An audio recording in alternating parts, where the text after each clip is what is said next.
All right, we are good to go. All right, we are good to go. So let's go to the next slide. One word.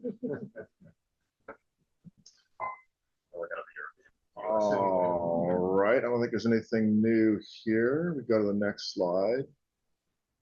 Post appreciation, Thunderstruck, and we actually have a Brian. Where'd he go? He evaporated. He's a ghost. Brian's here. Thank you, Brian. Brian is here. So let's see. John, did you want to talk about this? This is your. I put it here for you if it's still right.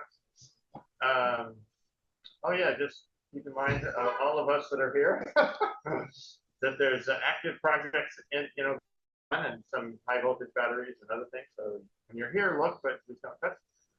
And the bathroom's over there. Yonder that way. On beyond that pile of boxes, and that we have coffee. We don't have coffee for donuts. You can see the emergency exit. It's a big door over here.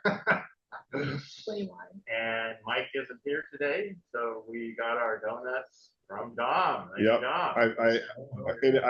He only delegated the entire task to me, and I failed at half of it. That's all right. It is just your brain wasn't in practice to drink water. That's all right. It made some assumptions that No, I told you. I'm using the Alito defense. My wife asked me to do something else right before I left. Yeah. She's the wrong person, That's all right. Somebody got this chair already? No, you're good. David, how are you? See where that chair slowly sinks, I think. Oh, wow. Then you get down to our level. I can make it think faster. All right, let's go to the next one. I think we're good. Oh, yeah, here we go. Cecilia, I can't see necessarily all of them. Can you see all the folks online? We'll start online, I think, this morning. Oh, and what's your favorite drive? All right, then All right. start with you, Cecilia. Hi, I'm Cecilia Sullivan. I'm President Emeritus of North Electric Auto Association. I live in Ukiah in Mendocino County. And my favorite local drive is, I don't know about favorite, but it's kind of a nice drive, is driving from Ukiah out to Fort Bragg or to the coast.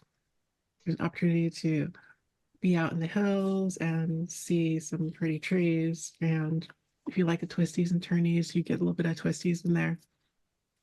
If you don't, that makes it less pleasant. But it's quiet. It can be so quiet up there, which is really kind of amazing. And I will pass it on to Russ. I'm Russ Wigglesworth in Petaluma. I finally got my Soul back from Kia, like the Wednesday after the last meeting.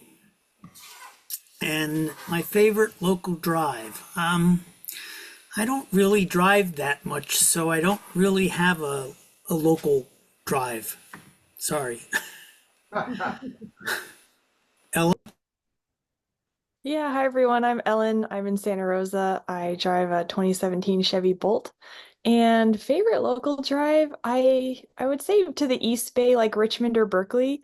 My aunt lives there and my brother's going to school in Berkeley, so we frequent that route pretty often. And it's a great easy drive for our Bolt, no problem with range. So that's my favorite local drive. I'll pass it to Linda. Oh, yeah, I'm Linda Robinette. I live in Sebastopol, where the NASA server farm is located. And I drive a Chevy Bolt, B-O-L-T. Gosh, those darn car manufacturers. I wouldn't say I have a favorite drive. I think I haven't even put 15,000 miles on this car yet, and I've had it for 2 years. So I'm not a big driver.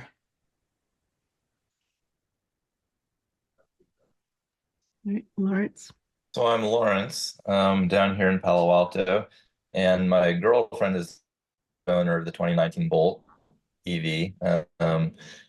When we go places, she has me drive it, and The long drive we do is down to LA or San Diego, going back once or twice a year. And that's all. There's a place where we go for music and a meal up on Skyline. So we drive up some of the windy roads to Skyline and then back down. And really like the way the bolt handles on twisty road. So that's me. That's a beautiful drive, Lawrence. And Lawrence, just FYI, your audio and video is unstable. I don't know if you can. Yeah, a bit like me, I guess. Normally he's outside. That's right. Could you make out what I said? Okay. Yeah. LA Yeah. and the Skyline Highway 35. Beautiful area. Steve Pierce. Hi, Steve Pierce from Sebastopol, and we have a 2015 Nissan Leaf, and can't get too far on that. So I think a favorite drive would probably be the Coleman Valley Road. The beautiful view of the ocean at the end, and hard to top that in Sonoma County. That's it. All right, I guess we'll start here. I'm Dom Houlemard, and I think my favorite is the West County Trail from Sebastopol to Forestville, back over to Willowside Road and take the Prince Memorial Greenway and do the Joe Rodota Trail back to Sebastopol. On a bicycle. On a bicycle. Right, yeah. You're the guy with the car on that. I'm the guy with the car. That's right. I keep pulling the pipes out of the ground. That's right. Let's see. I'll go to you. Here, I'll change chairs so I'm in the video. Perfect. David Harris, in Santa Rosa most of the time. Drive a 2017 Bolt B, which has just recently come up with the eye booster tick in the brake system. And this has been a problem. Bosch makes that system, and it was a problem in Teslas, and it's been reported in the Chevrolet Bolts for a long time, and it's not a recall, and so Chevrolet Platinum wants $250 to update the software so it doesn't. It's a software. Yeah. Wow. Good. Not a recall for a brake You can live system with issue. the So your favorite drive is to Platinum Chevrolet. That is my least favorite drive, right? Favorite drive, let's say Chevrolet. Oh, that's a great drive. Yep. All right. I'm Jack Christensen. I have a 23 Bolt, and my favorite drive is Coleman Valley Road. Yeah. Nico, I'm not old enough to drive yet. how about a bicycle ride? We live in it. Too hilly. No, it's too urban. Too urban. All right. I can't take it anywhere Nico before I run into someone. Okay. Accidental, so walking to accidental is an option. Scooting, sure. Well, welcome, Occidental Nico. College, by the way. Yeah, Occidental sorry. College. I didn't want to mean Occidental College. That's the place. I'm Sonia. I'm Nico's eye. And I have a Model 3, and I went to Dorn Beach a couple of days ago, and it's also a favorite local drive. So you go down to there. I can take Barnett Valley or, go up to Bodega. So got a couple of back road options. Yeah. Beautiful drive. Hey, I'm Bernie Dolan, and I drive a Model 3.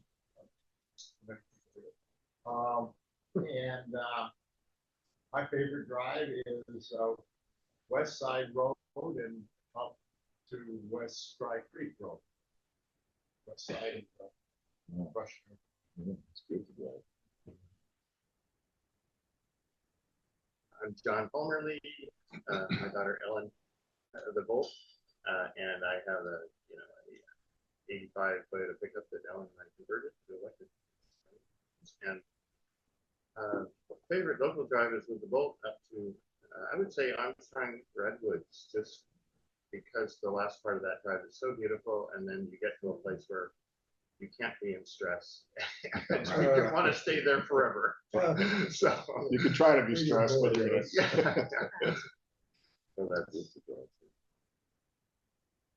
Sure. I'm Tor from Sebastopol. I have a 2020 Bolt, and on my bike, my favorite is just riding into town on this county trail, doing errands.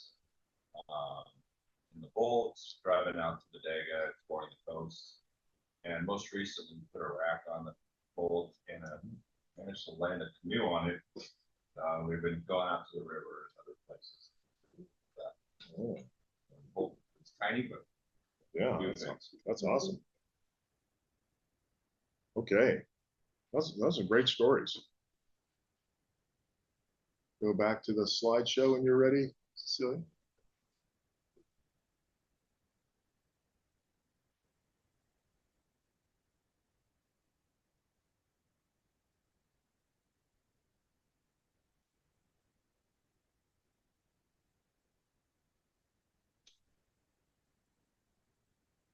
Okay, so I think we cover this one every month. I think it's always worth talking about the mission of the group, which is to educate and advocate for the rapid adoption of electric vehicles. And of course, that takes a lot of different forms, right?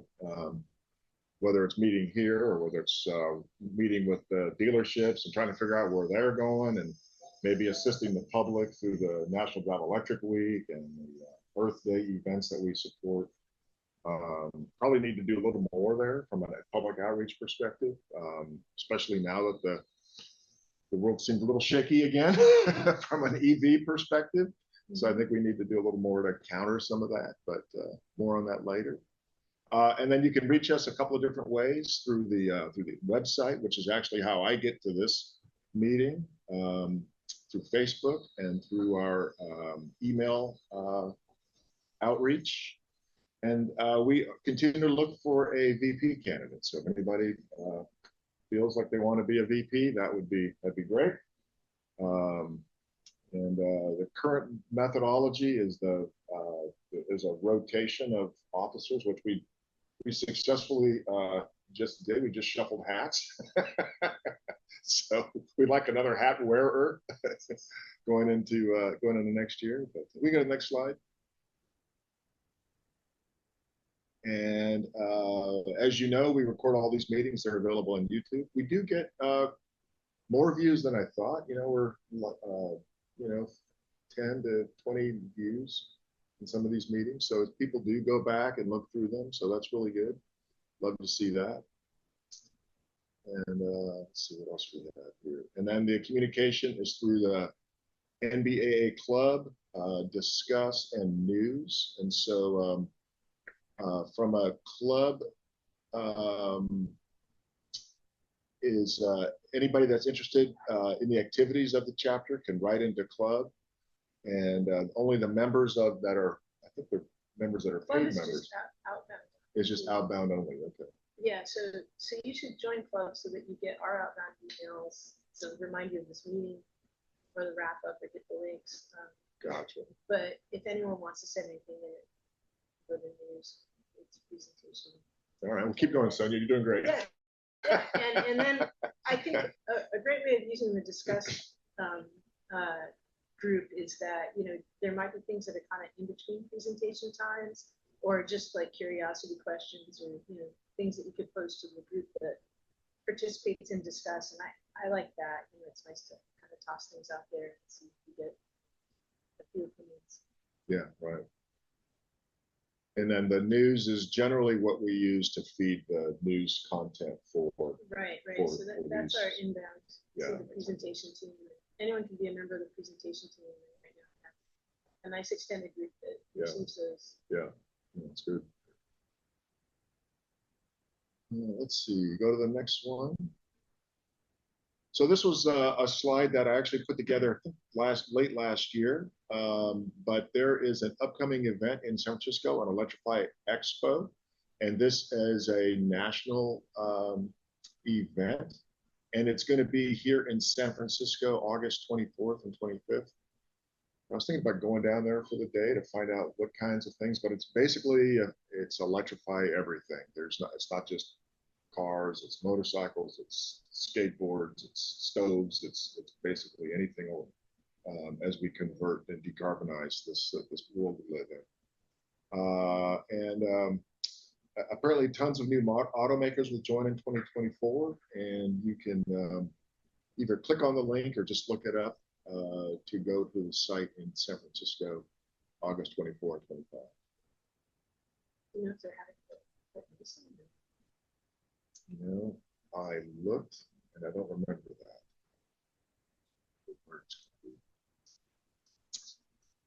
We'll go to the next one.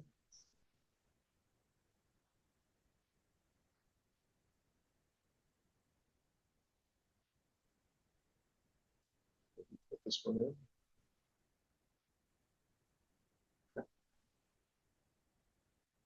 I put this one, sorry, I thought it was at the end. I had noticed in my travels that I started to run into Amazon Prime Rivian delivery trucks.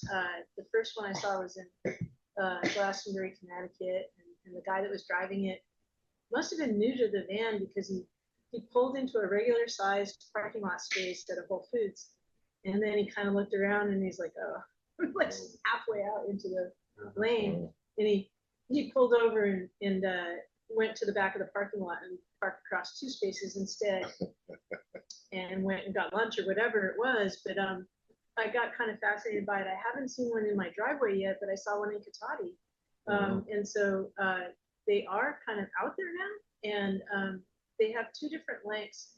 It's a modular design where they just kind of bolt another back section onto the van if they want it to be a little bit longer.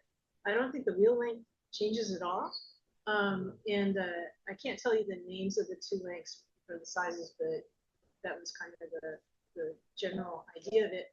The way they built them was that they kind of looked at all the features that Rivian might want, and kind of created like a quick access fob that looks like a little bit like an old pager where you hook it onto your belt, and then the top of it are the buttons, so you can like kind of quickly hit the top buttons to lock and unlock. They thought that would be fast for people hopping out of them. They have grab bars everywhere, and so you're grabbing onto the corner of the back of that van and swinging in or out. They have a nice adjusting seat in the driver's side that they said was a real upgrade from the other vans that they were driving. So I think the people who are driving them are finding them really comfortable. I mean, they're quiet. Too. And then they have on the passenger side, they just have a tiny folding jump seat with a seatbelt. And when it folds up, it has like a little first aid kit and a little water bottle spot, and that's it. And so that whole passenger side is kind of wide open on off. Usually it's just a single person that's in the van. It also has an interior camera right at the driver's side, and they said we're not looking at our employees, we're not looking at them, but we can do a little alert if they're nodding, like it's got a sleep alert on it. Cattle prod in the seat kind of thing. Yeah, maybe just buzzes you at that point, I'm not sure. So it has like some kind of sleep alert. It's a pager on the side of it. Another article explained that the big screen does not have the standard Rivian technology running that big screen. It's the actual Amazon delivery route. And so the Amazon delivery route is taking over that big screen there. The back has these kind of proprietary bins that Amazon uses that slide into the shelves. So it's all kind of grouped bins on shelves. They've got, I think that they've commissioned to build 100,000 of these for Amazon. Because Amazon invested in it. And Amazon invested in them, and I think Rivian thought that was going to occur in a shorter timeline, like maybe this 3-year timeline that existed today. But they've only gotten 13,500 on the road so far, which is decent considering the infrastructure they need to put in for each of the fleets. And because of that, I think Rivian and Amazon agreed to make this truck non-exclusive. So I gave you like a little AT&T outfitted van there. I didn't mention they have like super high visibility. They've got some good camera screens, but also like the nose drops away, so you're just seeing everything from the steering wheel out thinking. So has anyone seen one in their driveway or locally? No. I've seen one. Looks like Russ has. I've seen one in Berkeley, Ellen, and I saw one and talked to the driver's. And did they like it? Oh, they loved it. I see I see a bunch when I'm driving on 37 going westbound, at least in the afternoon. There's just like a stream of them just coming down the. Because their fulfillment center, anytime you go towards Sonoma, you should see them just. Right, they're coming out of American Canyon, coming this way. Yeah. Oh, is that Yeah. where the fulfillment center is over in American thing? I imagine that, I haven't been on that route to see them all in Yeah. a couple of years, but I imagine at 80–90% are still the gas ones, but. Yeah, We should those are see great. Is that where they're gonna launch their drones from? Oh, yeah, it has a helipad on top. Yeah. On top of, they have a hell head on top of this thing, right? No. I don't know. That's- Jokes, son. I thought the last mile was on top of the roof of this thing. Yeah. It looks like a great camper conversion too, but it's Yeah. actually pretty basic. It's, Yeah, 150 miles, yeah. pretty basic. I just wanted to throw in that we've been seeing the electric Amazon delivery vans around Palo Alto for quite a few months. And I've talked to some of the drivers, they're very happy with them. Apparently the back door goes up and down automatically when they stop. So they don't have to lift it themselves. Well, thanks for mentioning that, Yeah, because that's I awesome. thought what they meant was that the interior cargo door was going up and down on the, like, based on the fob or based on the exit. But it makes much more sense as the back. Well, I am not sure if there's a door between the driver's area and the cargo. Maybe that's the one that goes up and down automatically. I'm not sure. It wouldn't make a lot of sense for the back one to. I Right. mean, it would, but on the other hand, if they're depending on the situation, if there's and they're in a city and theft is an issue, that might be a problem. Yep. Yeah, maybe they've got a couple modes. Yeah, I'd be able to program and handle Like a timer. it. With AI. They should be able to make choices on what doors they want to open. Yeah, right. No choice. That's a machine gun. The post office needs that thing. too. Yeah, they bought a similar one. Yeah. Maybe in a you know, couple months we'll see so that. really two different things Yeah, they could have gotten together on that. yeah. Can anyone comment on the steering wheel shape, how the bottom is flat across, how that helps, or why they chose that? When I saw it, Lawrence, I thought, it's people are getting in and out of their seats so frequently, and it depends on how you're Right. moving. But if you're moving upward as you're getting out, it's nice to have that extra leg room. Is it a fly-by-wire type steering? Like you only have like a three-quarters, a third of a turn or something? So? It's not that style of steering wheel. Oh, It's just a regular round one, but they did flatten it at the bottom. Okay. Just give them a couple inches. Yeah. It seems like the seat for that. Yes, they needed that. They did mention a lot of adjustments in the seats. Yeah, that's awesome. That's exciting coming out. All right. So New Flyer creates does electric buses. They do a lot of different buses, but they have a electric bus that they've been getting a lot of orders for. But in fact, their parent group and their parent company NFI Group reports that they've had record orders for electric buses. So for the public bids for buses, half of them have been electric, but they're only able to deliver about 18% of their buses as electric, and that's due to supply chain issues, worker shortages, and financial issues, according to the company. But they do expect to have deliveries go up this year to 30–35% and over 40% in 2025. So they're deciding, like, the demand is higher, but the supply side is deciding the mix. Yeah. at this point. Right. That's what I And there's been some moves to try to alleviate some of the issues. We know that was it Partera that went into Chapter 11 bankruptcy, and there's another company that's just not going to do anymore. They're exiting the North American market.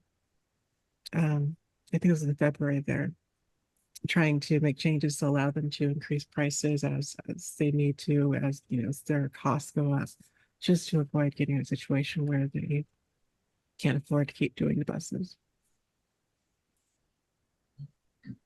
You think because of the slowdown in car purchases, there'd be more batteries available to, batteries are no longer in such short supply because I think car sales are off by what, 10 or 15? Well, there should be buses coming into Sonoma County. I did see something to the effect that, you know, Sonoma County Transit also operates the West Sonoma County school bus system, and they've got buses, battery buses coming. Right. And they're located right down here. It raises the question of whether buses are going to be a significant source of, you know, backup to the grid. Yeah. I know they have plans to replace their fleet with electric buses as the older buses reach the end of their life. Do these companies make smaller versions of shuttle vans? I just read about a company that makes shuttle buses and small purpose built school buses, and it was, I can't remember the name, but it was a completely different company. I was kind of surprised, but they're doing electric. I know the airport just delivered the car size level bus instead of each thing. There's the Oakland Route. Yeah, Yeah. right. Yeah, I was surprised to see this company. Maybe I can find it for you. I just realized that I put the slide together. Jerry sent in this link. There is a website. It has a tracker for decarbonization, and it's broken down by industry. It's by Mission Possible Partnership. So they list on the site, they list the current status of where they are with their carbon offsetting or decarbonizing their setup. And it was the final investment decision, which is when they have committed to spend money on the objective to reach a certain goal, and any planned progress they have reached their goal. The little black line there is their goal for reaching by 2030. And they have like a lot of different industries. Airlines are in there, and there's a lot of information about like what some of these things are, and they have other reports to other things. It's really an interesting thing to like dive into and see what they have on the site. So dark green is what they have accomplished. Vice is the goal. What does the light green and the yellow say?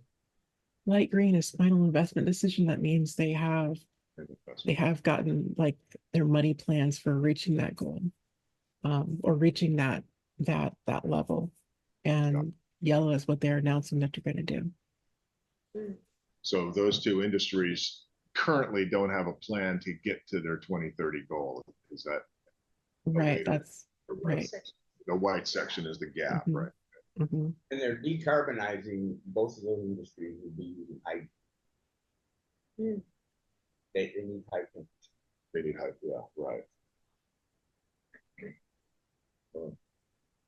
So I know the aluminum, I saw something about a True Green hydrogen company is building a plant in Switzerland for the aluminum. Just to make hydrogen. Just to make hydrogen for aluminum. Do you know how they were making the hydrogen? Electrolysis. Oh, through electrolysis. Well, that's pretty. Okay. Okay. Yeah, well, expensive. Make a lot of electricity to make a lot of It's just greener than It's greener. converting natural gas. Yeah. Oh, yeah. It's like 65% efficient if they do it right. Electrolysis is. Yeah. I mean, people, don't like it, but look at all the fossil fuels. Yeah, right. That's what I'd like to see is the dams. Put it off dams, or put it off even better yet, the solar. Yeah. Well, if they get a renewable source, that's great. So my I had a lengthy debate with one of my friends about hydrogen and making hydrogen.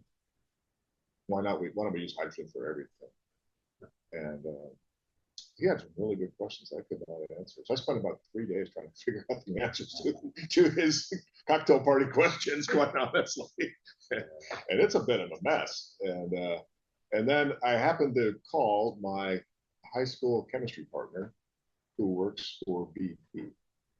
And I think I'm going to try to get her to talk here because BP is trying to figure out how to make clean hydrogen without all the fossil fuel problems. Because I think she said her analysis said that making clean hydrogen for Europe would cost 10% of Europe's GDP or something like that.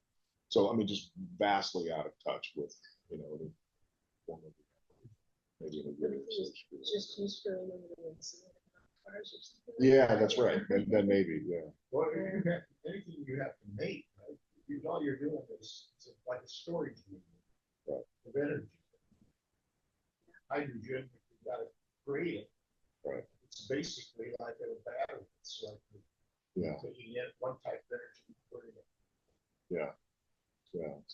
Right. In general, the comparison for hydrogen vehicles is it's a lot better turnaround charging battery than it is taking electricity, producing hydrogen.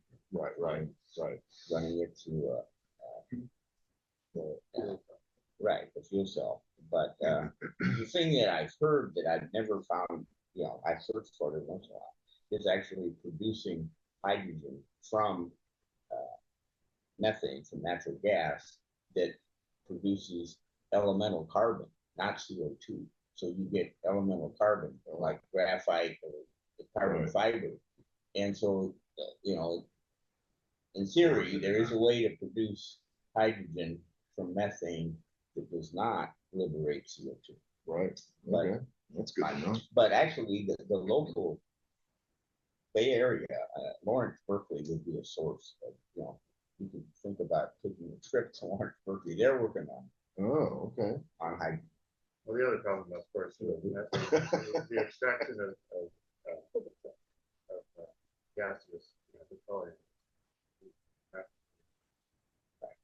Fracking and all that stuff. Oh, yeah. There was using like a reversible fuel cell to fly the unmanned planes that they currently and solar would electrolyze the water on one end, and at night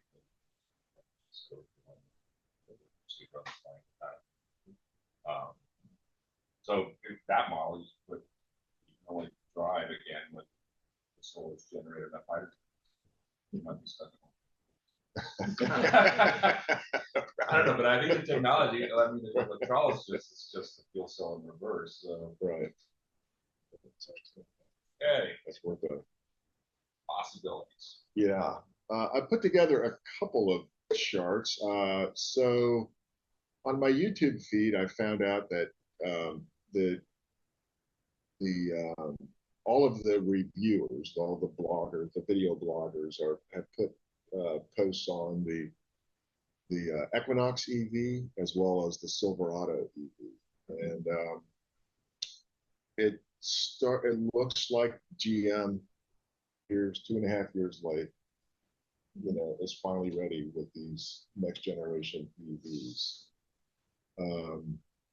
And so I went online and I looked at Platinum Victory and Silvera, and their websites all show that they have availability now. A few dozen of these Equinox EVs.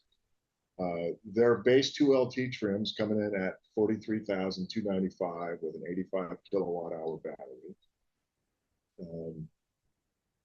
And their base 1LT that'll be available. I think they want to get some money going first. Their lower version, their base 1LT, will end up being around $34,995 with that same battery. So that's a big battery for $35,000. They've figured out how to meet the Made in USA requirements, which has been those tax breaks came so kind of on top of the transition that the domestic manufacturers couldn't really get there fast enough. So that kind of broke the market, if you remember, going strong, and then they said, oh no, the credit only applies to, it started off being 40 vehicles, and now it was mid last year, it was like 15 vehicles. So that these domestic manufacturers are finally figuring out a way to meet those requirements. So the charging is not very sporty. It's 150. I think it's trying to compete against the Model 3. The Model 3 is like 220 or 220, something like that. Oh, mine's like one. Yours is 150 also. Well, it's 3 times faster than the Bolt. That's right. Well, it's way more than that because we get down to 25, kilowatts after a few, after just a short period. Yeah, so it's right. like, oh my God.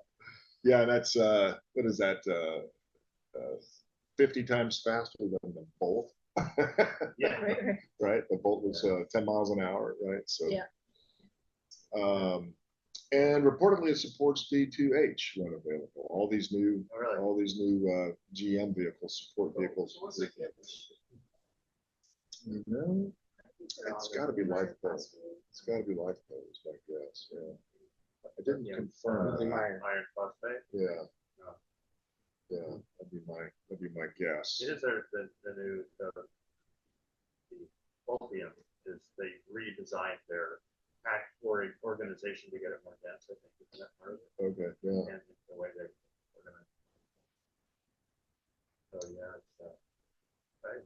They'll put that in the Bolt as well. The Bolt. I think that's right. Yeah, I think their plan is to put this back into the Bolt. Yeah, when we were buying our Bolt last fall, we had one of these Chevrolet. Okay. The sales guys were trying to figure it out, and they kept walking by the tail, and it would open up automatically. Override that function.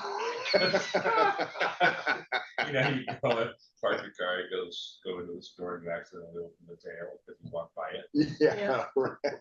These cars have You have to artificially skirt all the way around. It's anyway, all that aside, Yeah. improvements. Yeah, I think it's improvement. Lawrence, you had a question, it looks like.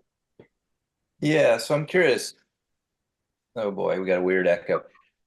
So the question is the vehicle to home via the DC connection or through some weird AC connection? I don't know the answer to that. I don't know if anybody else does. They're not Tesla yet. They'll be in 2025. They'll be Tesla connected. So it's a good question because we'll be coming out of that. Yeah, my guess is So DC to DC connection. on top of that, there's the question of whether we'll get an adapter with it so we can use it on the supercharger before they change over the inlet. Yeah, that's a good question, Lawrence, because some of the companies are doing that and some haven't. Does anybody know when the GMs will be allowed onto the Tesla supercharger network? I don't think the Earth knows. Yeah, I feel like there was a date floated that got delayed. Yeah, I'm sure it all got delayed when Tesla shut down the supercharger network team. I'm sure that's all changed. Well, because in February, the dealers were supposed to be briefed, and then they moved that back to May, and I don't know if it actually happened or not. The only ones that I know that are on the network now is the Fords and the Rivians. That's the only ones that I've seen on the network. And the newly rehired supercharger dude, who wasn't the main person, has just made announcements like we're super devoted to getting all this stuff done, but nothing quantitative. No commits on timing or any of those. Well, he was Just a dedicated Elon Musk. he was hired because he was willing to lie. My opinion. Yeah, so that's a good. Those are all good questions.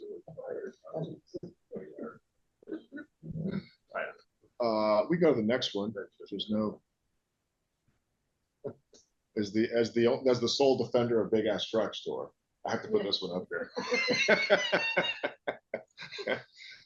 So there are a couple of Silverado EVs now arriving. So it's finally a truck size thing, not a behemoth Hummer thing.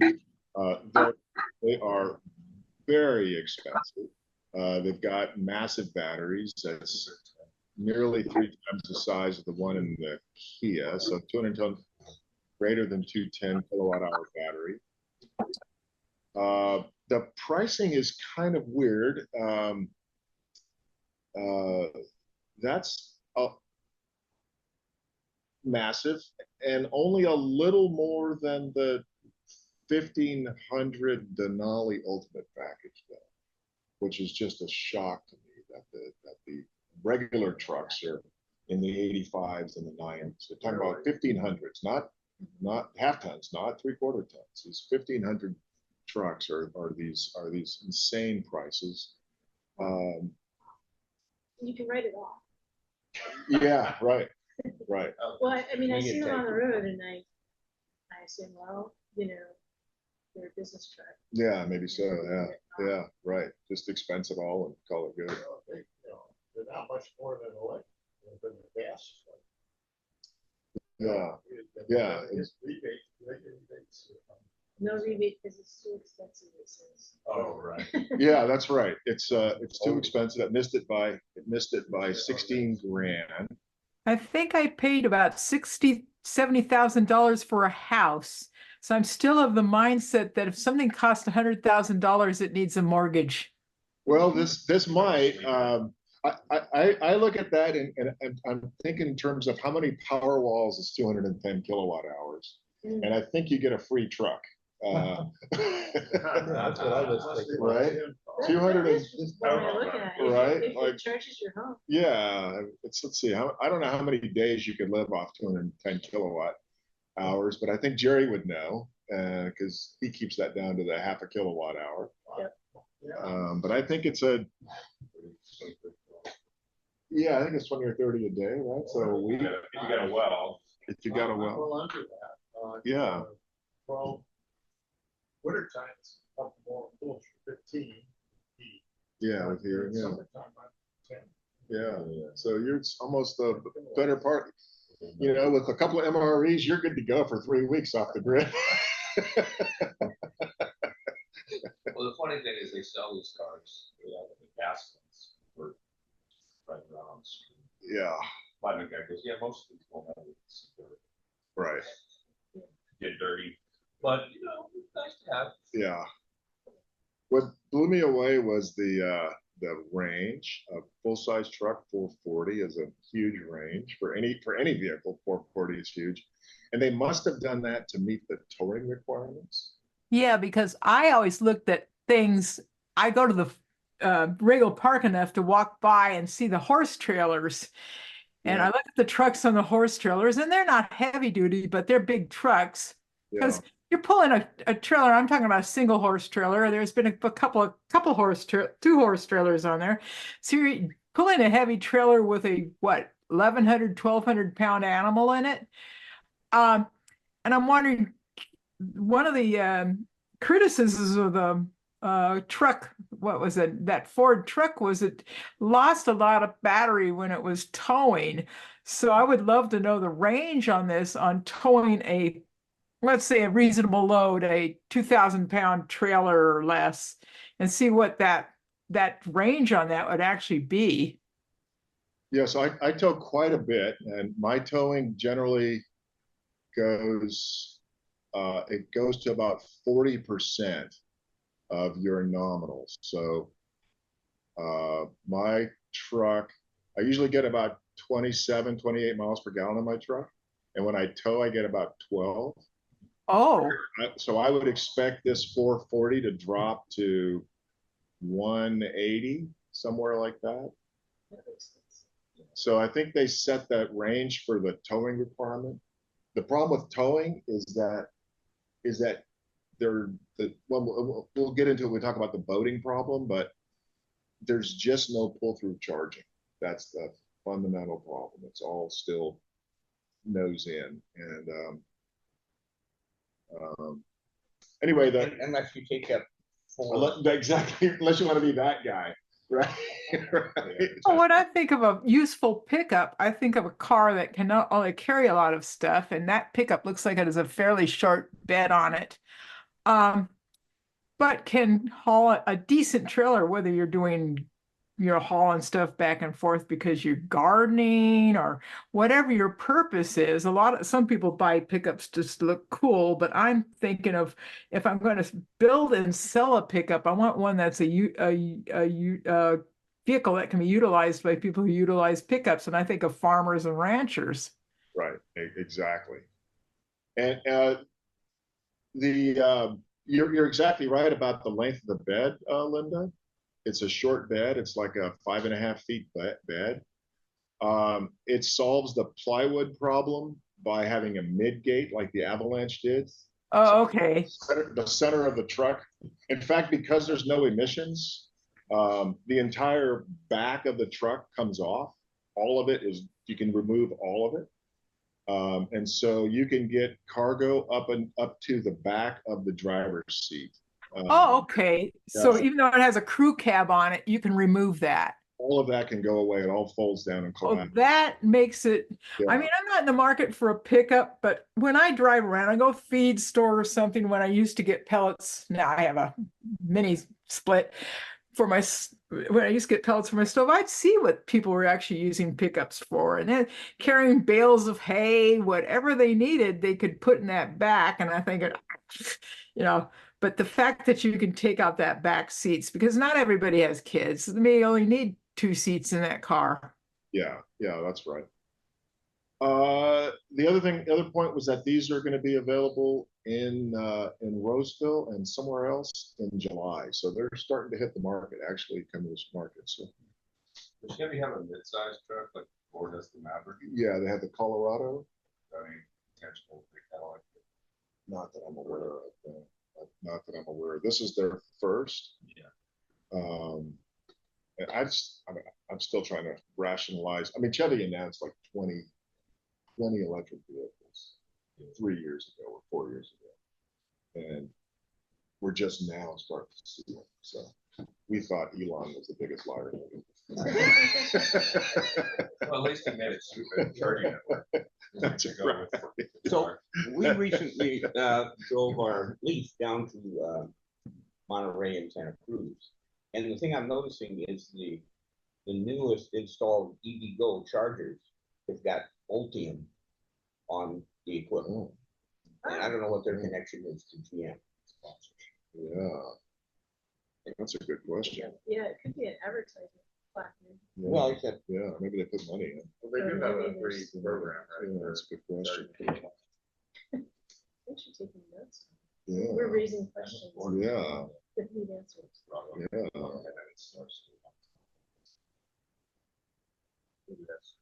well, I am finding new stuff online about the hydrogen production, the Swift are producing new equipment for it. Okay, what's the next slide here?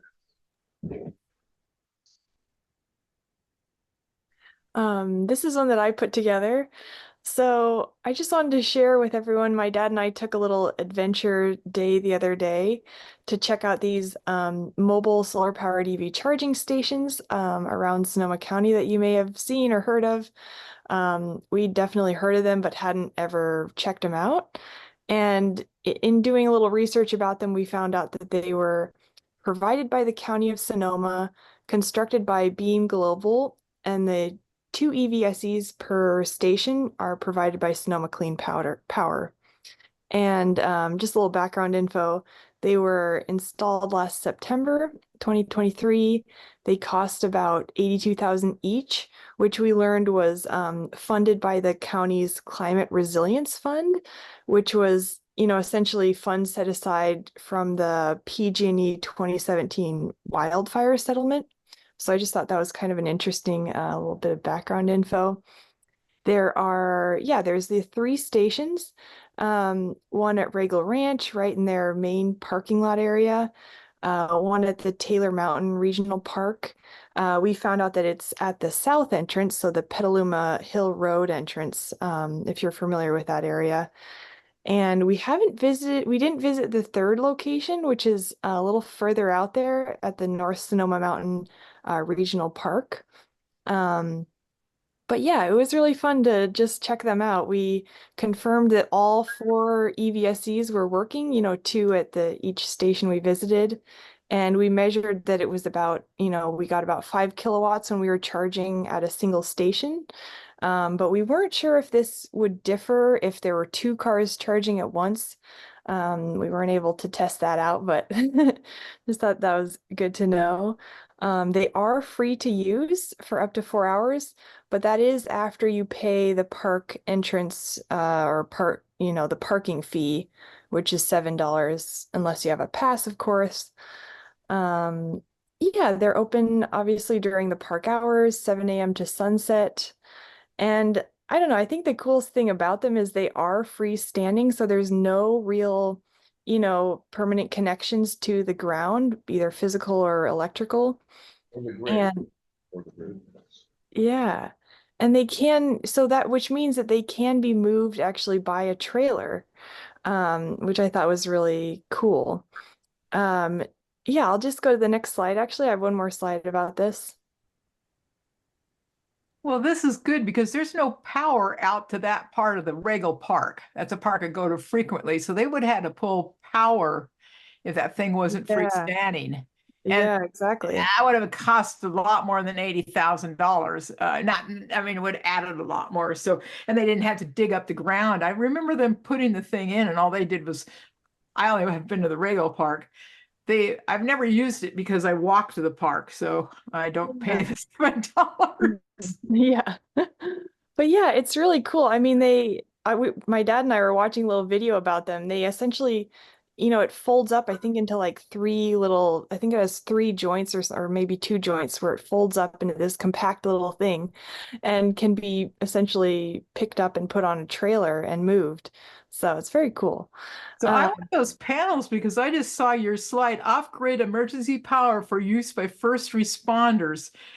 Yeah. That's only one panel.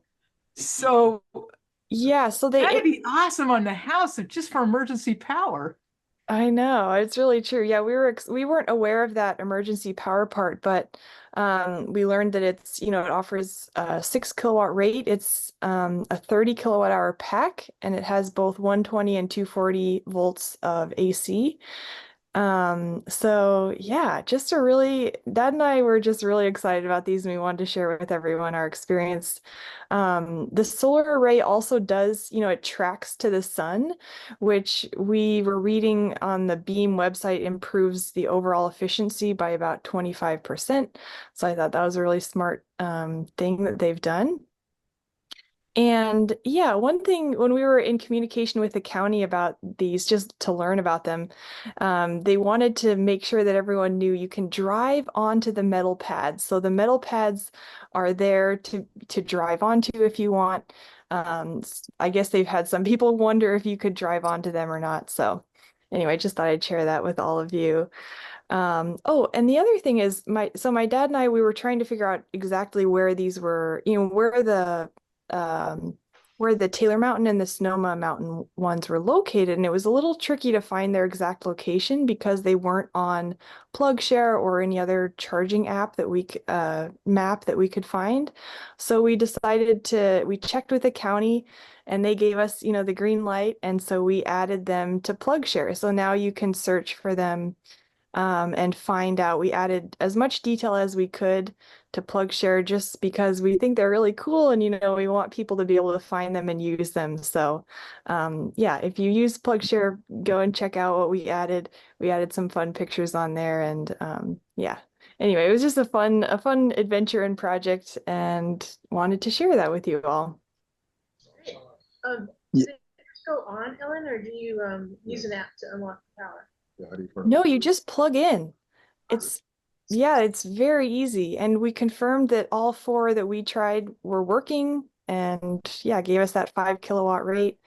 Yeah, very quick and easy. Just plug and go. 1774. Standard. They're wondering what kind of plug. I think it's J1772. Yes. Level Yeah, sorry. It's level 2, so it's not, it's not a fast charge rate, but hey, if you go for a 2-hour hike, or whatever, it could give you some good extra miles. Is it true that it only doesn't work in when the sun's not shining? Well, yeah, it has the battery. Or it has, Yeah, it does have that, capability? that 30 kilowatt hour battery that you can use while if there's a cloud or sun's not using. But it will shut off, Ellen, if you don't mind, Ellen, Yeah, go ahead, Dad. to step in. It does shut off if, it runs out of battery's use. It saves itself. And I think the Sebastopol, the Regal Ranch one is being well used. The others are not. But they do find times when there might be 2 people charging, or it's been charging enough so that the battery combined with the solar panels in the daytime does not keep up with that. I think it's a 4.5 kilowatt array. So it's a pretty good array. There's 9 Recharge 9 475 watt panels on the ones we looked at. And so it's a little over 4 kilowatts and then a 30 kilowatt hour battery. So they're going, and they're trying to get more of them, right, Ellen?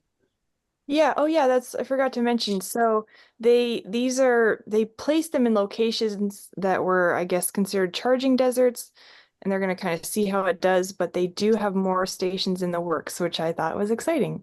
And I also did want to mention, if anyone does visit the Sonoma Mountain charger, take pictures and add it to PlugShare. We didn't do that because we hadn't visited it yet, but if you go out there, I think it would be great to add it to PlugShare.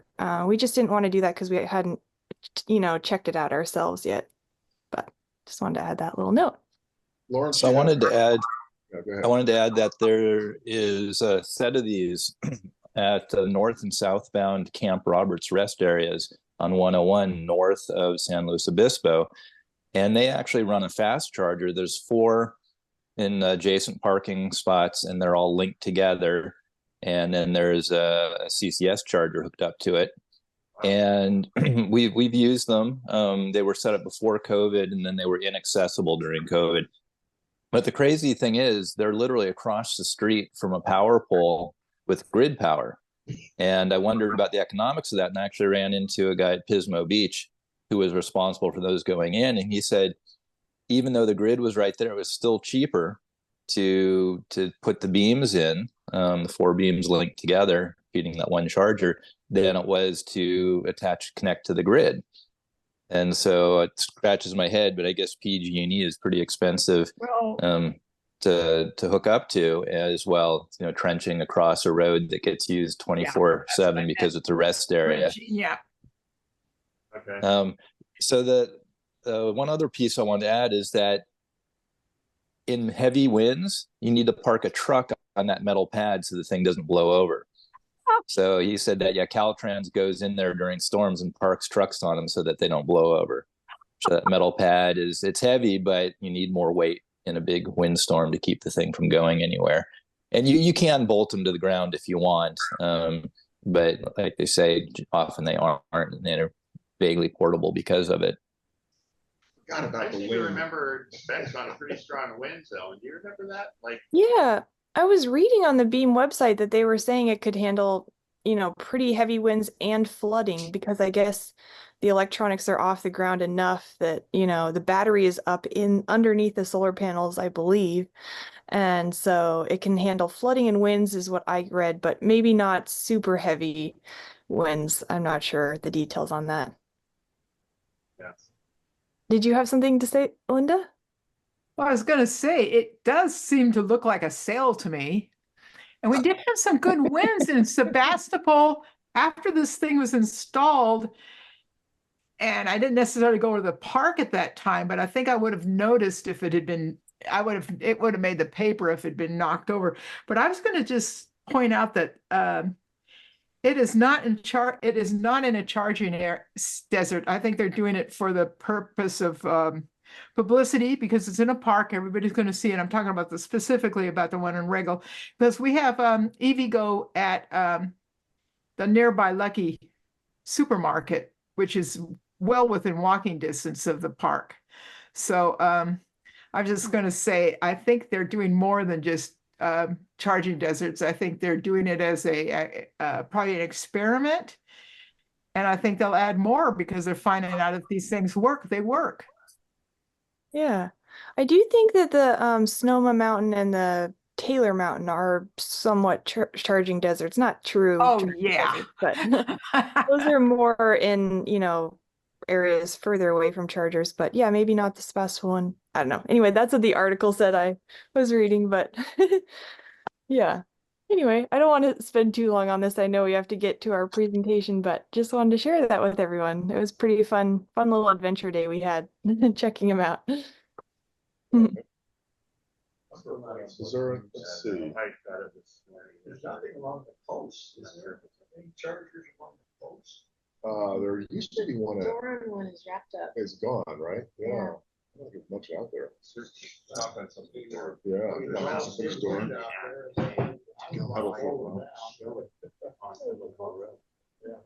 So I put together a slide.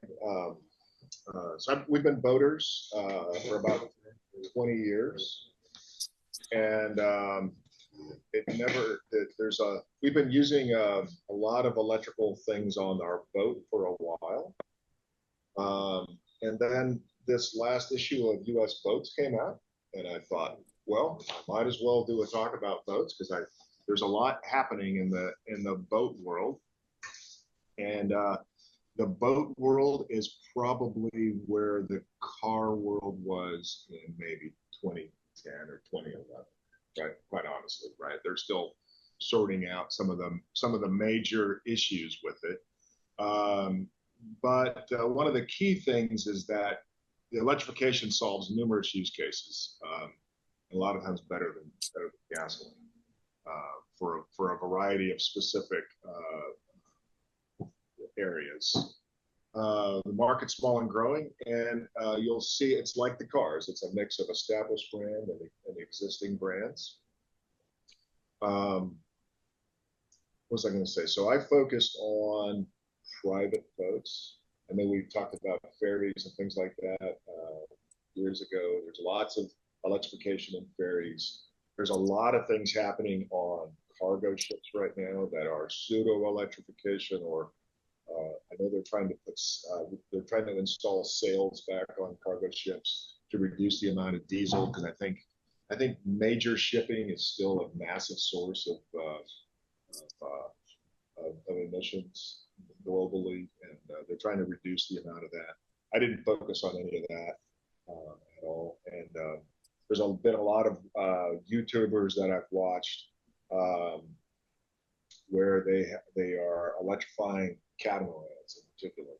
So catamarans are massive, and so in that center area, they'll cover that with solar panels and fill the two holes on with lithium, and then you can use the catamaran as a sailboat, and then have several days of power and a sail on the ship. So I didn't cover any of that stuff, but I just thought, it was really interesting. And one of my feeds, I kicked up this Arc One boat, and this is an example of basically someone trying to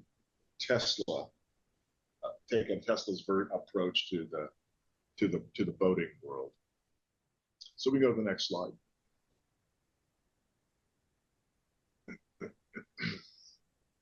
So boating is very different than cars. The charging infrastructure is nearly non-existent. It's not entirely non-existent, but from a private boat perspective, you either need to tow it back and forth like we do with our boat, or you need to have access to shore power when you're done for the day. So once the prices become more competitive, making all the rental boats at Lake Sonoma electric instead of gas would do the world a huge favor, quite honestly, because that's the kind of use case that electrification would solve. I've talked about or complained about the trailering issue. My truck has the ability to when you plug in the truck, it knows what trailer is connected. So I think I've driven 56,000 miles in my truck, and fully a third of that is towing. So we've towed to, when we go camping, we've been to Montana, we've been to Washington, I've towed to Dallas twice camping. Towed the boat to Shasta and all over the place. So the towing problem is real, or the pull-through charging problem is real from a towing perspective, and there's a lot of people with receivers that put balls on them that tow things on a regular basis. And so the ability to charge while towing has not yet been solved. When that gets solved, I'll be buying one of those trucks. But right now, with the nose-in problem and having to disconnect your trailer and park it on the other side of Walmart, it's just not a thing. So the other way to do it is with a portable gas generator. But then why are you? Well, just don't do that. That's just doubly wrong, right? There is some potential for solar charging boats, and so that's something I haven't looked at yet, but it's something I'm considering for my current boat, where we don't use it as a primary power, but we use it as a trolling. Trolling motors have been electric for years, and I'll walk you through that. So the products that are on the market now are day boats, so shore to shore, turn around in one day, or trailer to boat to trailer all in one day. I didn't see a whole lot of things with cuddy cabins or live-in spaces.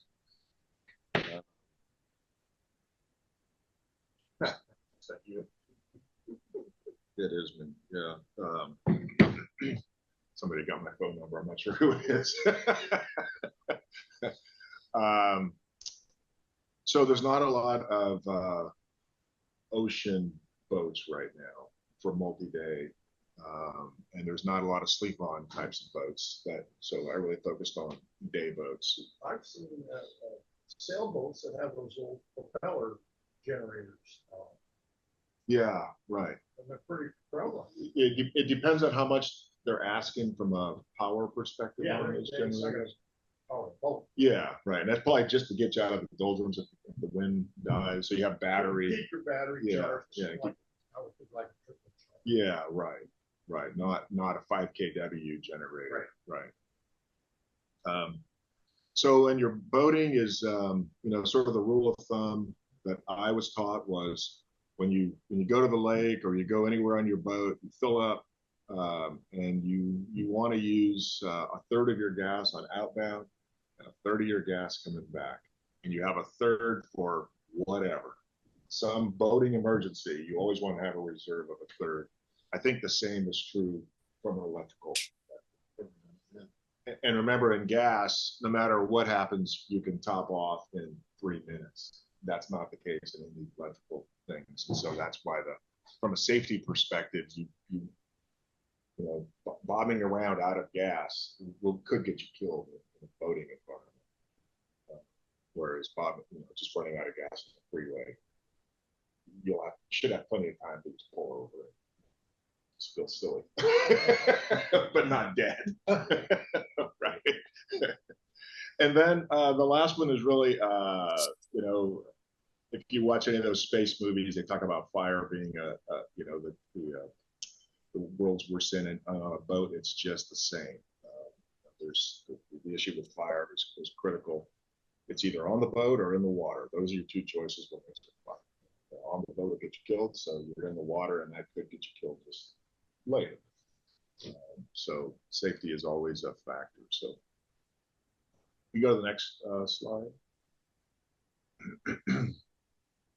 So a lot of this is from this U.S. Boats magazine that I read, but they talked about the use cases of all of the new battery technologies that, and I'm still not the battery expert, but fundamentally the older technologies are all based on lead acid, heavy density, but they're stable.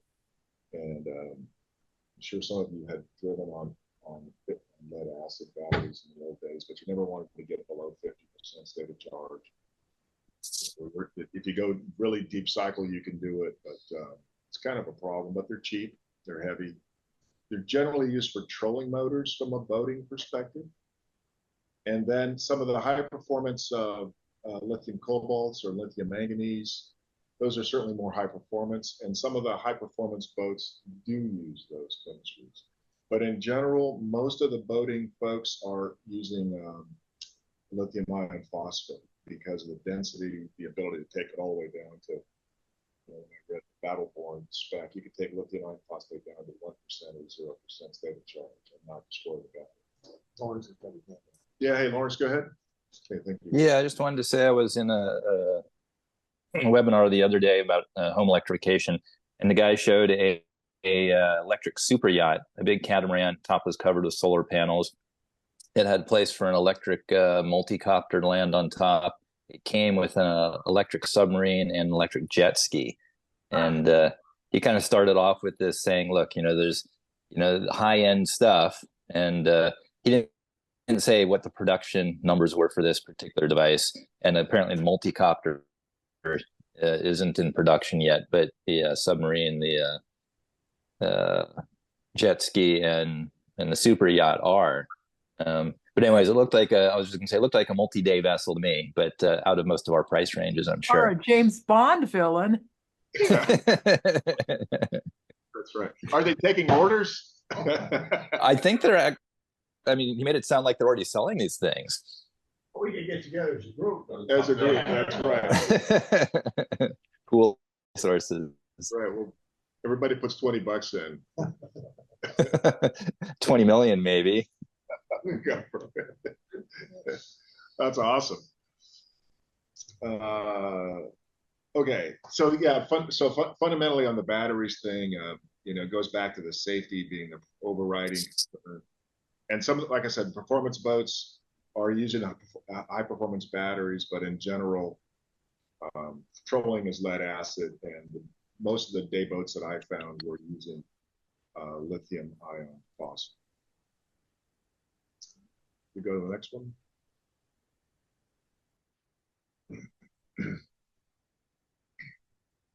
What I found really interesting, and I wasn't even aware of this, so the boat on the bottom picture, I went over to Germany last September and spent a week on a houseboat in eastern Germany over by Berlin, and this is not that boat, but my buddy and I we drifted all through the Havel Sea area over by Germany, and it was just a beautiful day. Get back to his house, and he has this small boat called the Megabass that he bought, and I did not realize that these kinds of products were on the market at all. But this, if I had to pointer, this part of the boat here is called the stern drive. And a company called Torqeedo makes these electric stern drives, and they bolt on like the gas ones do, just on the back of your transom. And the batteries all internal. And no, the batteries are. My guess is the batteries are going to be under here somewhere, David. And Torqeedo allows you to use your own batteries. Basically, you can bring your own, buy lithium-ion batteries from any manufacturer, and then hook them up yourself, or they'll make them specific to their boat or to their stern drive. Avator makes a whole series of these, and these are Mercury Marine. So if anybody's familiar with the old Mercruisers and all that, these are Mercury Marine electric stern drives. This littlest one, a 7.5, is about a 1 horsepower stern drive, and the new one, the 110, is about a 35 horsepower equivalent. Dominic, yeah, go ahead. are they meant to just retrofit onto any They're made to just retrofit on. outboard? Yeah. And then and I didn't even realize it existed. It was launched last August, and then these two were released 2 days ago. These big ones were released 2 days ago. Wow. So this market is now, it's just forming. It's really exciting, honestly. Is there any battery in it at all, or? Yeah, so the little ones, the battery plugs in here like kind of like an electric bike. You open up the hood, open up the top of the stern drive, and you shove the battery in. The big, yeah, exactly. The bigger ones and these are generally, you know, the old tiller style steering. The bigger ones have remote steering, and the battery is a much bigger, also removable module that you can add on. And it just kind of blew me away when I started looking into this whole area, watching what Mercury was doing. Maybe realizing that this is the future, right? Maybe going, you know, we should probably do this too, because there's no mandates in this area. The Mercruiser that I have meets I don't know what the California requirements are for EPA emissions, but it's a low emissions version of a Mercruiser. But boats still emit exhaust directly into the sea or into the water. That's how they do everything. That's why generally boats are you don't hear the exhaust because it's going out of it goes out through the center of the prop on a stern drive, and in these cases there's no emissions. Yeah, go ahead. Yeah, go ahead. You may know this, but I don't know if everybody knows that often gas motors are two-cycle, meaning there's oil in the exhaust going right in the water. Right. Yeah. That's, Yeah. I don't. It's not the Lake Tahoe thing, basically. Yeah. Are there none allowed up there now? I don't know if there's no more allowed, but all of the new ones are all 4-strokes. Everything. Oh, 4-strokes because of the oil. Yeah, because. So they have improved it since 60 years ago. Because when we ran our boat, we had either an Evan Root or a Mercury. I don't remember, but those were the two main brands. Yeah. And it was a big one because we like to tow, we like to run water skiers. Yeah, and that was a smelly operation with a lot of like stuff glistening on the water. So I hope they've improved the gasoline. They've definitely improved it. You can't smell the exhaust on mine at all. Yeah. I don't know because it uses the lake as a bong, which is what I think is happening. But I think the engines are super efficient too nowadays. Yeah. I do know that people bring out their old boats, and it smells like Linda talked about. Yep. It smells to high heaven, and it's just absolutely horrible. Torqeedo has a similar product line. I don't know if I have a slide on that. And they go from 1 horsepower to 67 horsepower. They offer separate battery packs, or like I said, you can gang your own battery pack. Are they making inboard equivalent? Because I remember when I was a kid, the inboard boats looked like they had almost a car engine in the back. I don't know what kind of engine it was, but it looked like a car engine. They absolutely make inboard equivalents. That's a great question. I don't. Yeah, because people are not driving just those little bass boats. They have big boats with the inboards on them. Right, the V drives and all that, and all of that is people are doing all of that and more in this market. Isn't that what they do here at this place? They get boats. Yeah. Right. Well, if you want, when you're done, if there's time, I can talk a little about boats. I'd love to hear that. Yeah. If you find John, if you find a spot to jump in, just jump in. Okay. I don't have anything on sailboats, and I don't have anything on V drives. So maybe we could talk about that. Yeah. I was just surprised that this market is there, and Torqeedo has an equivalent product line. A lot of this is being driven out of Europe, and I'll talk about that in a little bit. Pure Outdrive is got some funding from General Motors. Oddly enough, and they have a stern drive, and then Vision Marine also has a very nice power stern drive as well. So we can keep going.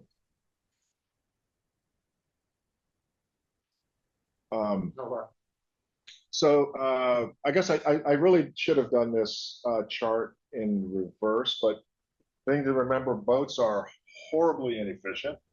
If you get 3 miles per gallon, you're doing great, quite honestly, and that's for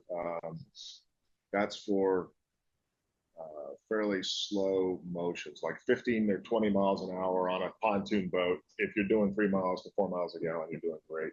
So boats have enormous gas tanks. And you'll see the corresponding huge batteries that we'll talk about in a second.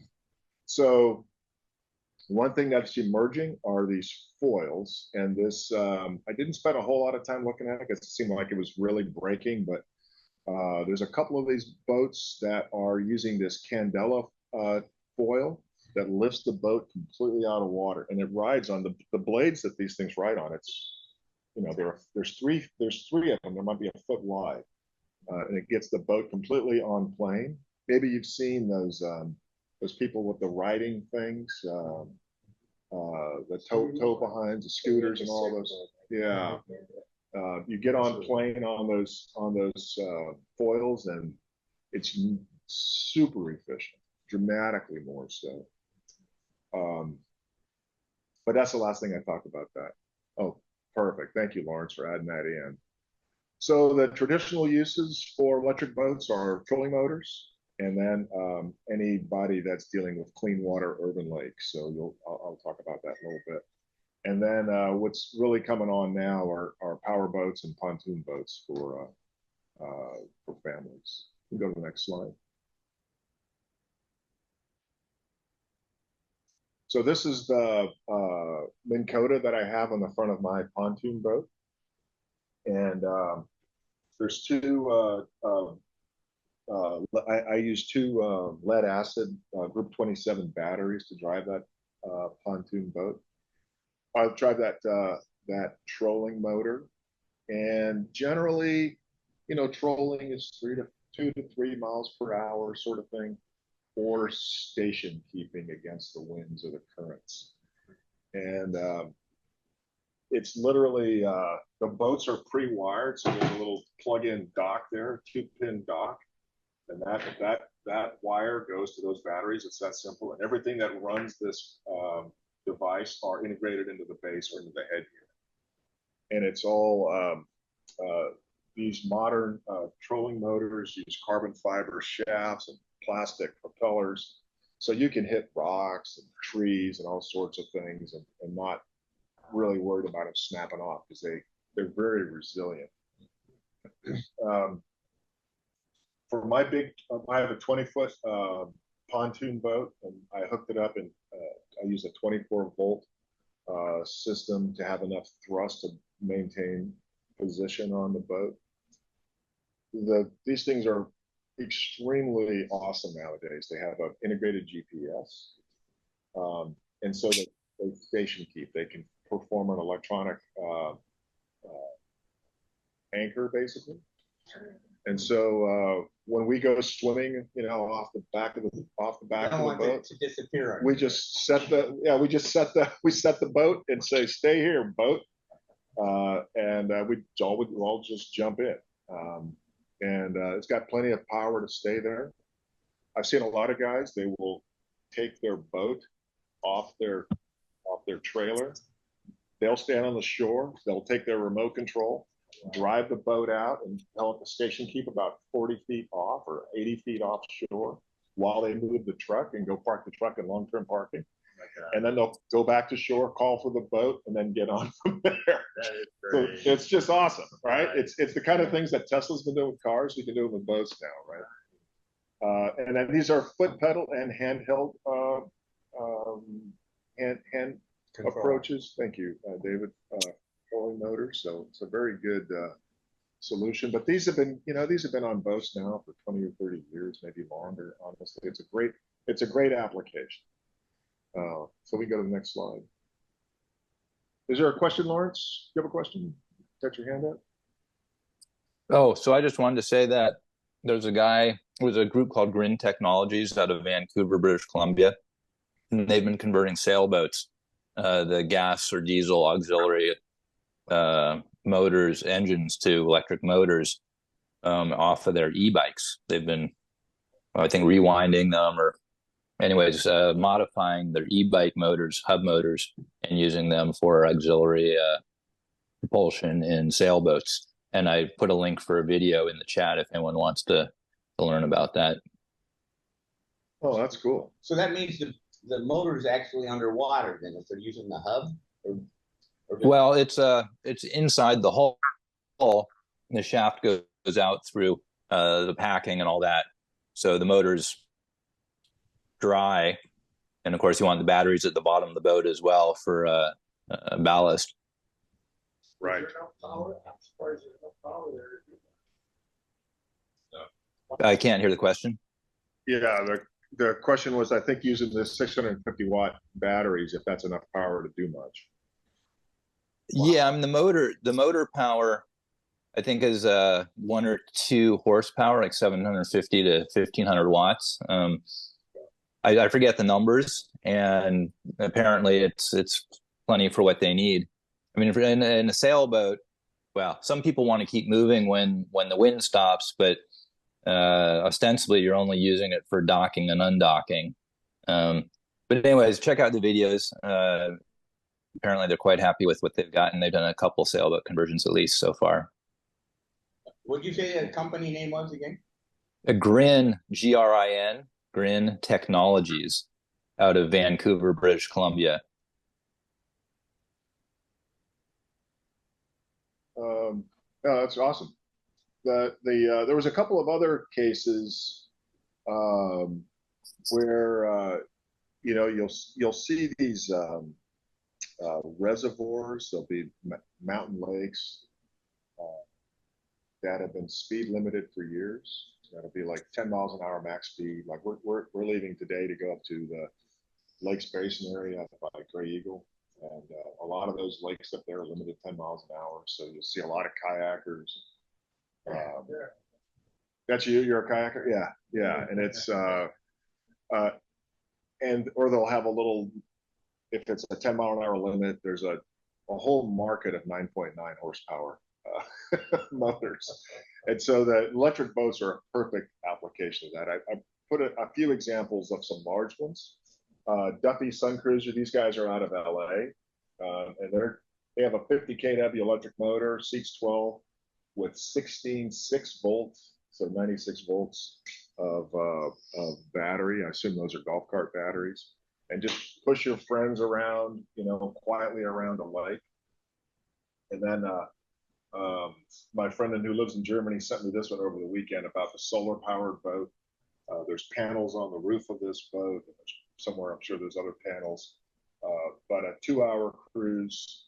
And this is a drinking water reservoir. So to your point about the 2-cycle engine or the oils getting in. When I lived in Dallas, there was a funny little rule. We lived on Lake Ray Hubbard, and it was owned by the city of Dallas. We lived about 30 miles outside of Dallas, and there was no swimming in the lake. You could water ski, you could wakeboard, And they had all you the could jet ski, but you couldn't swim. That was true of the Lake Kachuma. Lake Kachuma's like that. Your drinking water reservoir. Exactly. It's full of gas powered boats. It's full of gas powered boats. So I've always You couldn't wondered take how. a kayak. Right. How do you clean that up? I have no idea.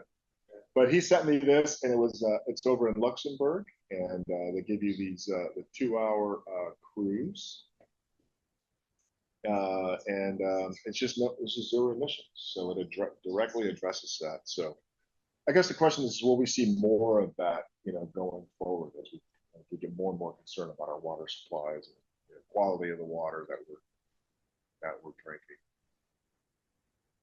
I've rented a Duffy in a couple different places. Oh, wow. Morro Bay most recently. Okay. It's a great little cruise. Was it this size? The one It you was rented? slightly smaller. It seated 8. Oh, wow. But Duffy's are really popular in the Newport Coast area where they have those canals. Yeah. And a guy I used to work for, you know, was a part owner in a Duffy, and we Oh, would wow. take it out. And it definitely at that time was the 1990s. It was one lead acid battery. It probably seated about 6 or 8. And then also Foster City. You know, Foster City has those canals there. Yeah. It's also limited speed kind of Oh, yeah, yeah. lagoon, and we rented a Duffy there as well. Yeah. And Wow. so I've been kind of fond of them because you've got like your little radio, you've got your little cocktail table, Right. and Right. and then you know pop it on and it's silent, Right. and you're just puttering around. Yeah. It's for puttering, and And- boats, boats are great for puttering. Exactly. Exactly. Yeah. Yeah, that's awesome. Yeah, I know what I like to do is to get away from the marina as quick as I can, and then just turn on the electrics because it's just quiet. You know, and then you complain about all the other guys that are going by really fast. Let's go to the next slide. So what I was surprised to find for these boats. Aeronautique is one of the big ski boat brands. And I was, you know, these are, I don't know if anybody, Definitely what we called inboards. these are inboards, yeah. So Yeah, these, that's definitely the powerful boats. Because we skied with the smaller boat, but these people could go really fast. and so I don't know, Linda, the last time you were on a boat, but these are wakeboard boats. And so wakeboard boats take on water and they wave shape. So you can fill this boat with 750 gallons of water. And that allows the boat itself to sink further into the water. And then they can shape the waves. So when you wakeboard, you could have a nice clean high wave. Oh, yeah. The wakeboarding sort of had not been invented yet. Remember, this about 60 years ago.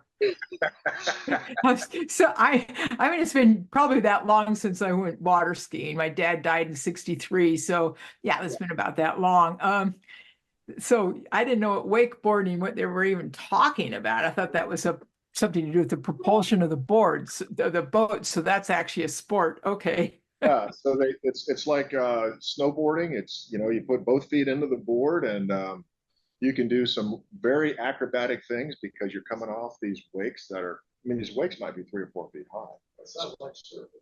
It's a lot like surfing. And there's a lot of surfing going on behind boats now. So is this not you? So you don't have to use a ski line? On a wakeboard, you use a ski line. On the surfboards, I don't know if you use a ski. Yes, yeah, because the surfboard would be hard, but people also windboard, and that looks like a surfboard, so it's hard to tell sometimes what people are doing. I think on the surfboards, you get within like 15 feet of the rear of the boat, and then you surf and stay on the wave by surfing. Sure, but you have to get started. You got to get started. Yeah, you pull off with a rope, and you drop the rope, and then you just surf from there. Yeah, That would take a lot of power. it takes a lot of power by the person.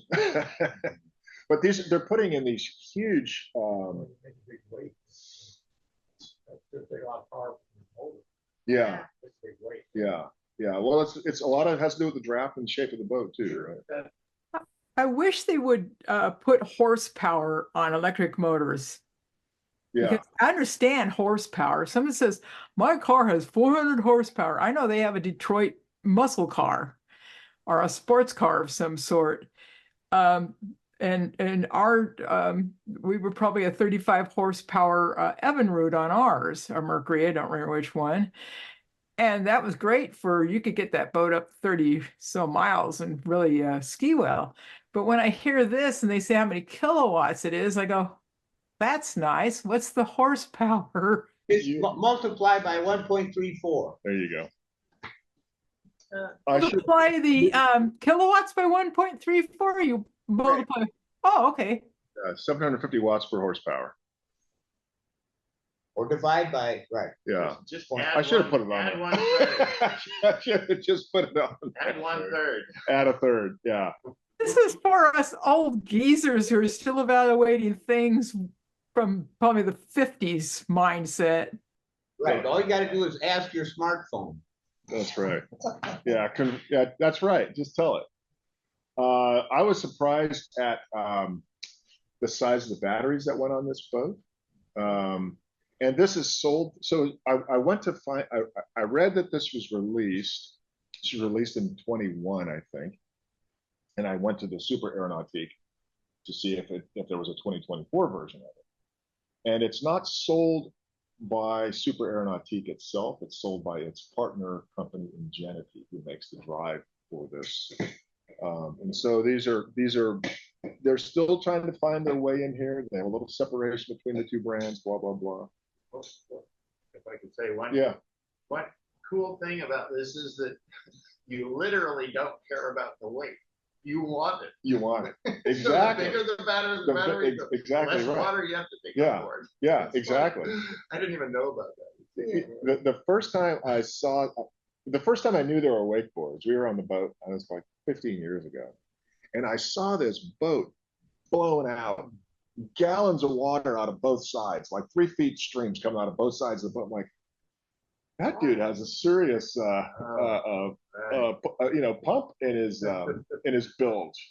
And then I went, that's not right. We're back to the 1880s. They literally take on 750 gallons to get the draft down, and then they eject it before they put it back onto the truck, onto the trailer, right? They've got to get rid of 750 gallons, and the faster they get it out, the faster they're out of the lake. So it pushes it out there. And then I realized, and then I found that Four Winds was also doing a similar thing. And Four Winds is a big name in high performance boats. 180 kilowatt hours, 240 horsepower. I'll do it for you. And 86 kilowatt hour battery. A lot of monitors. And then this one advertises as silent. So I think people are starting to see the benefits of this silent drive. Having this, it doesn't have to sound like a Harley Davidson driving by just on a lake. I mean, it kind of ruins the experience. I have not seen these on the lake yet. And I think that and I don't know the reason for that except for the prices. I didn't put the prices on here because the prices are frightening. Well, these are the things that would be reasonable to have a vehicle to home and vehicle to grid in, because they are going to be sitting. That's exactly right. Most of the time. Yeah, you're right. No, that's 100% right. This would be a perfect case for vehicle to home, right? You get the boat for free. You get the boat for free. Yeah. Now these boats are, yeah, I think these boats are in the $100,000. $200,000 to $300,000, $400,000 range. I mean, they're insanely expensive. Trade in your car. Trade in your car and your house. Let's we go to the next one. Get one instead of a house. Get one of these and live on the boat. See, now I'd rather have a houseboat if I was going to do that. exactly. They might accept Bitcoin. We go to the next one. Cecilia, if you have a chance. And then just the super insane speedboats are out there as well. So this one was Arc One, a 500 horsepower drive, massive battery. So maybe that might be the GM battery, might be the Ultium battery. I don't know. Same size as the one on the truck though. 40 mile an hour top speed, seats 12. And this was fun to research because I had no idea what was happening in boats. Boats are very different than the. You probably won't see too many of that. Is that Yeah, like a right. 24-foot boat? Something like that. Wow. Yeah, something. I Like wanted to invent an electric personal watercraft, because those things are if you go to a lake, and I've been boating on a lake recently, Sonoma, before COVID, not that recently, just my brother-in-law, we rented a boat, a regular standard boat. But the noisiest things on the lake are those personal watercraft. jet skis and things like that. Yeah, ski-doos, whatever they're called. I know there's generic name. And I think once those are small enough to electrify, but the Yeah, battery. there are electric jet skis. That's nice, because that's the one thing I really enjoy about my car. It's so quiet and it doesn't smell bad. Yeah.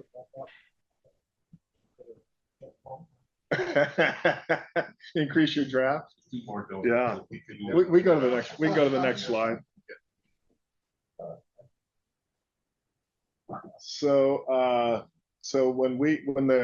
after the kids moved out, we sold our ski boat, and then we got into pontoon boats. So that's my favorite thing, because on a pontoon boat, you can have all your friends can be on the pontoon boat, have a great place to sit, and you can fish on it. It's just kind of a perfect dual use boat, and it's designed for just kind of tooling around the lake. Although people do all kinds of crazy things with them, but So that's kind of what you rent per week if you went to say Lake Powell or something.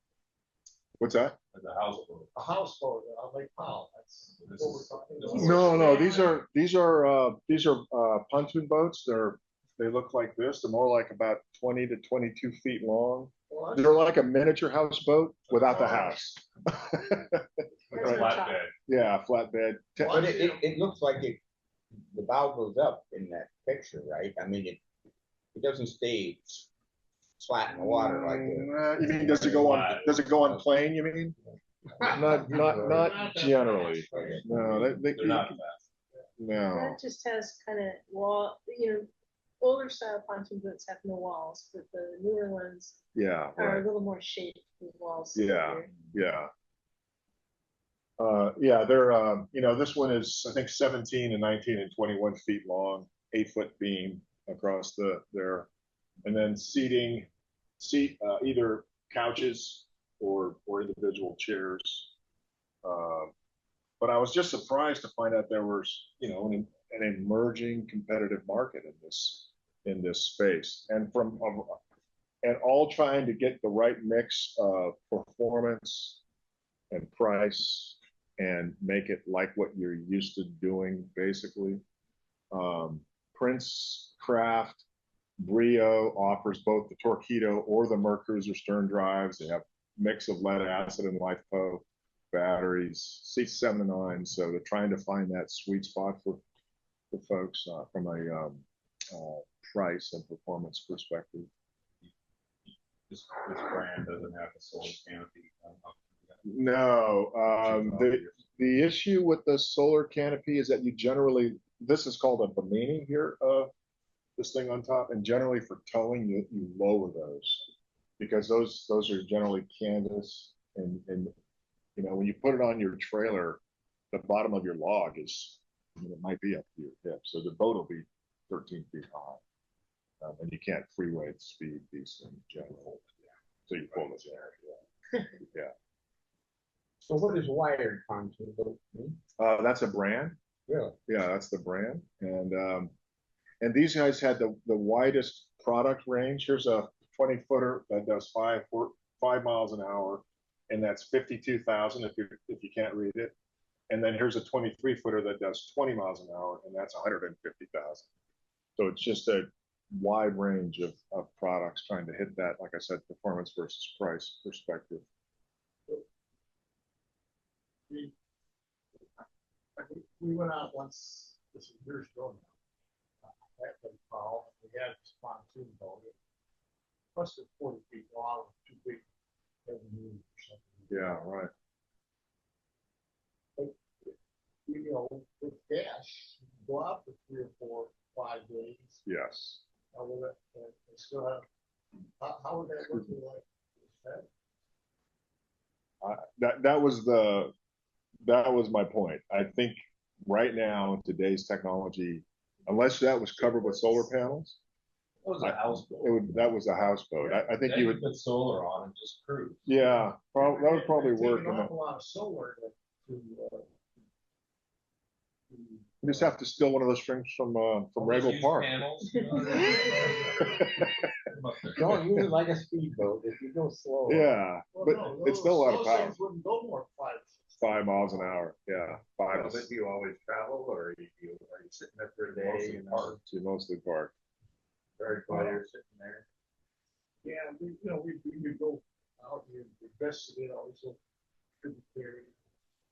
Yeah. I think on a houseboat, the question is can you hear the ice or not, right? That means electrified. Yeah, I was really impressed by the number of products here.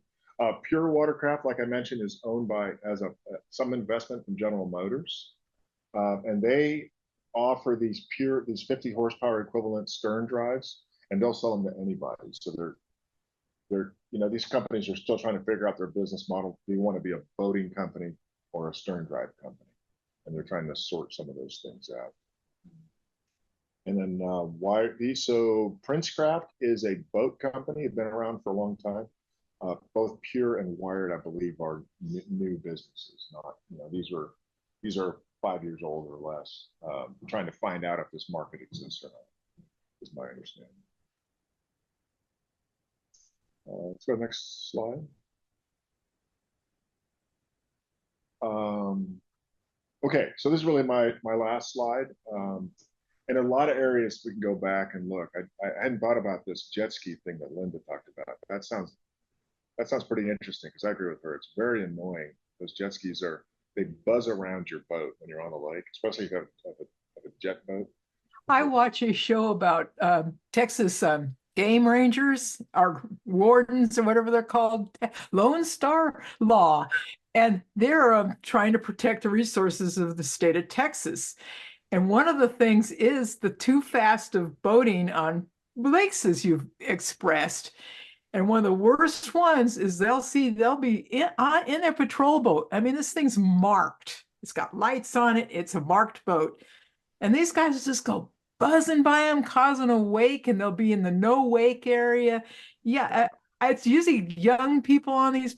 I shouldn't be prejudiced. There's a lot of young people attending this meeting, but there's usually teenagers utilizing alcohol on these personal watercraft. And if we could make those electric, it'd be so much more pleasant. They would crash quietly. They would crash quietly. They would still cause the wakes, yes, and the whoever's patrolling the lake would still be giving out citations. I think that there's the electrification benefits are great for boats, both the silence and the emissions. Those are the real obvious benefits. And then they call it whole shot power when you're trying to pull your wakeboard or your skis out of water. You need enormous amount of torque instantaneously to get you on plane as fast as possible. And I think boating electrification will work extremely well for that.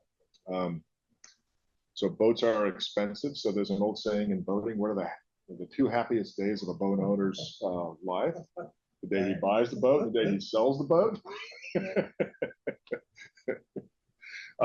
BOAT is actually an acronym. It's not a word. It stands, if it fails, it's called break out another 1,000. I don't know if you guys ever heard that one. But boats are very expensive, and these electric boats, they generally, what I've seen, have doubled or even tripled the price to get equivalent performance in gas. So that means that market's going to be slow. So the sooner, so maybe it's an application where Thunderstruck could do something with used batteries and used drives. Might be a use case there to take other equipment to put to use. When I did the research, so many offered the ability to increase battery capacity kind of on the fly. So you could buy it with 40 kilowatt hours and then add modules on it, because these are very modular systems in this part of the market. As I mentioned, the charging infrastructure, it doesn't exist. I mean, you might get some shore power using something like an RV type connector, but there's very little J1772 sitting on the side of a dock in general. What's your experience with just your little battery situation on your houseboat or your pontoon boat with moisture? They're talking about, you can have a cartridge that you slide into a mercury. Well, my experience is only with lead acid. It just hasn't been a factor. Yeah. Right. It hasn't been a factor. I think all of the things that I read were IP67 or 65 rated, which I think means that they're safe for some moisture. I don't think you can drop them directly in the ocean and expect them to, not do what lithium does when it hits the water. Yeah. But I think, when we just about a month after we bought the EV6, we were driving to Annalee, and there was a rainstorm, and the area between Bloomfield and Sparks Road became a lake, which we found out by driving the brand new electric vehicle through. It's been 12,000 miles. I think it's okay. least you're exhausted. Yeah, at least, yeah, but the batteries seemed like they were fine, so I assume that the boats could, I mean, it's just a seal, right? We make submarines and spaceships, I don't, it can't be that hard. The last thing is that, the products are premature, right? They look like people are investing in them, but it's very early in this market. Like I said, it's somewhere between 2005 and 2012 in the market right now. From what I saw, I think when people start to realize the benefits of the silence and the lack of emissions, they'll be willing to put the money into it. I know that like I said, I try to get off of gas as soon as I possibly can and get on my batteries because it's just quiet. It's just way more chill on the trolling motor than it is with that Merc Cruiser one. John, did you have any comments that you wanted to make about Thunderstruck? I'll try to make it short. Just I was thinking about we probably 2 to 5 kits a week are going out of Thunderstruck to individuals who either have somebody at their marina, or they will do a retrofit and remove the diesel engine from these are sailboats, mostly sailboats. So the cool thing that I think that what you did was really great, and it's just a completely different market because with sailboats, people one, they live in boats. So you're getting people who don't have a lot of money, but they have this engine that's sitting there with a tank full of diesel often that is actually, by just nature of being there and leaks and so forth, is polluting their living environment. So it's, imagine living in a boat that has a diesel tank in it or a diesel engine that smells like diesel all the time. So when these people have to replace the motor, or they're tired of it, or they hear that it's pretty inexpensive, it's really a very cost-effective swap, because they could spend $1,000 to $3,000 to us for getting the entire mechanical part that will hook up to their existing, inboard prop shaft, and they'll be able to clean it up. And then the batteries are an additional thing. That's always the big problem for people who stick batteries, but there are batteries available. So the cool thing for them is it's fairly inexpensive. Replacing a marine engine can be in the 10 to 20,000. I replaced a marine engine, it's $14,000. Yeah. So you're looking at a situation where somebody could actually save money if they had to do an engine replacement. And with sailboats, just keep in mind, it's not the type of thing you're talking about where they're cruising around or want to go, 50 miles on a tank. Right. They want to get out of the slip into a place where they can sail and sail. Because particularly like down in the Bay Area, we sell a lot of these kits there, and you get out of the slip, you've got wind, you turn off the motor, and you go. And in addition, you can regenerate and charge the battery while you're sailing if you have a good one. And you do that with the method he talked about, with the onboard prop, or with solar? Just with the prop. Yeah, just with the prop. Very inefficient way to regenerate, and it tends to slow you down a little bit, but you've got the prop in the water anyway. Some boats have foldable props that retract and then don't have drag, but you would have a prop that you do certain things, and you can actually slowly recharge it. So those are the things. I think, the live-in people with no smell, cost effective for replacing a motor if you have to, and then short use, so you have a battery that's can be smaller than it would be in the boat you're talking about, and a pretty good cost return, as well as a regenerative.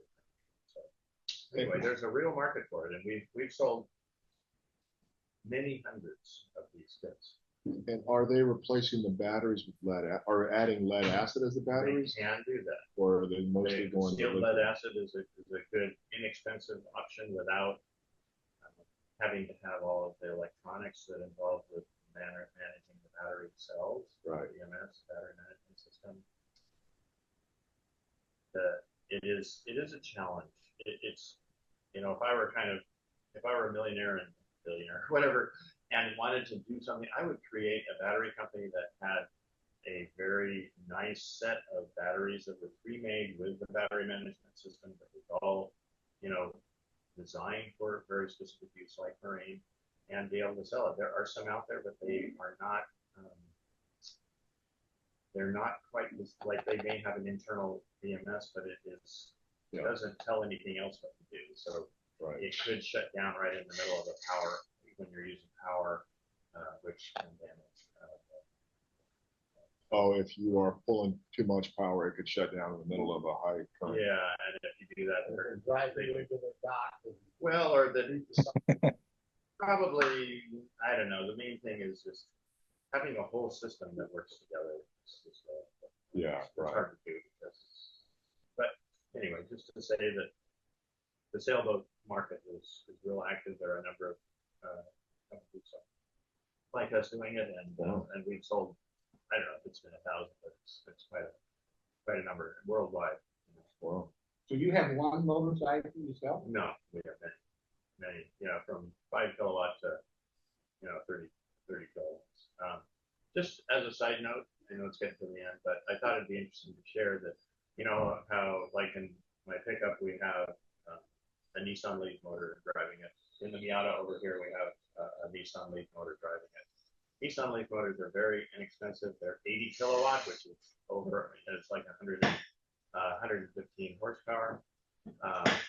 And they are very inexpensive to get. We have a customer on the East Coast who has a 45-foot sailboat who removed his big diesel motor and he took a Nissan drive system. Including the reduction drive, which slows the motor down for the wheels to turn. So you have a 10,000 RPM motor and a 1,200 RPM wheel. I don't want to be too technical, but he basically took half of that and locked it up so that only one shaft going to one wheel went to his prop. Okay, it's a 24-inch prop on this big boat, and he's now operating it very happily. We helped him do this through Thunderstruck on his boat, and he says that when he adds power to it, the front of this 45-foot sailboat lifts out of the water 2 feet. It's got enough. It's got a lot of torque, a lot of power. So he's kind of thrilled. This man is a customer that we really enjoy. Just to let you know, that's kind of the top end of what we've done. But are you still providing Leaf motors? Yeah. If somebody wanted a Leaf motor, and that would be in what price? The motor's cheap. You said. It's like $3,000, I think, for the motor, drivetrain, and a control unit that we invented here. These are motors out of old Nissan. And what battery system are you? In this case, we used a used battery system from one of these trucks, these large, 24,000 pound trucks that we just assembled. Those Smith trucks. Those were lead acid trucks. No, those are lithium iron phosphate. They come modular. So. And that's included in the 3,000? No. Keep going. That's a whole nother. You got to fish on here. We're recording. Well, yes. Do not quote me. Disclaimer. That's right. But it works. I know somebody who goes to the St. Francis, yacht club, a weekly lunch, and they do programs. I mean, have you guys looked for visibility down there? We haven't really done a lot of promotional. It's just we're a small company and we keep pretty busy. But forbid you got attention. Yeah, have more work to do. Also, there's a man in I don't know if you know of Jay Garner. Anyway, in Napa, he has a place called Wind and Wing. He's been very active in the Bay Area, promoting rigid sails, which are basically vertical wings. Yeah. He has like a 40-foot wing on a 32-foot catamaran. Yeah, these are the ones that we all learned about in the World Cup. Yes, but several years ago, and just blown away how fast Yeah, these boats are going. this is not as high tech, but it's a wing, a very lightweight wing that is steerable and, Yeah. and enables him to get the most out of pretty much any wind condition. And he's been working with the Bay Area transportation districts to try to convert some of their ferries over to either partial or complete sail. But he has on his boat, on this sailboat, he has an electric system that we helped him put in. And he's You probably have a process around that, just the same all along. he does actually, yeah. It's on a it's amazing. It's on a big. It's got a big sprocket and chain. Sprocket about 3 or 4 feet in diameter. It's a big gimbal. The thing is rotating on, and it will control it. It's like a little hydraulic motor that changes the position of the sail. So who does the software for your controllers on like let's say somebody bought your leaf motor and your BMS and all that stuff. Who would do that's this? our partner, Dilithium Designs. His name is Dave Millaway. He used to live in Petaluma, and he's the man that created all of these things with us. We're basically in partnership with him. Okay. We developed the leaf control system with him that he's on. Yeah. Well, that's awesome. But you have an alternative to the leaf. Yeah, that's just for the leaf and some other motors, but the control system for the smaller motors, 5 to 30 kilowatts, are all production controllers, Curtis and Sevcon. Yeah. You need to go. Wrap up and shut down. Any other questions from online or further discussion? Well, thank you, Don, for a great presentation. You're welcome. Yeah, just things to think about. Yeah, you did a lot this time. I know Jerry isn't here and Mike isn't here, so you took those roles. Thank you. Oh, you're welcome. Thanks. All right. Till next time. So let's see. I have tried to get a meeting on incentives with Sonoma Clean Power, so to get a better understanding of that. But Brant is out on our meeting time, so we'll figure out what we're doing in July, and then in August. I haven't seen Zeno in a while, so maybe Zeno's trying to avoid the question. Hey, Zeno, how about a party at your house again? Yeah. Well, In August, but I haven't seen him in a while, so we might need to find out what's going on with Zeno. And then I keep thinking we need to do more from a public outreach perspective, and I haven't quite sorted out what that is. But I something tells me there's something in this charging space where we could have a morning sessions with new buyers. So maybe reaching out to the dealers to say, hey, so why don't we meet over Tuesday afternoon at Walmart? I'll show you how to use how to plug in at the charging station or something like that, just to let people know that we exist.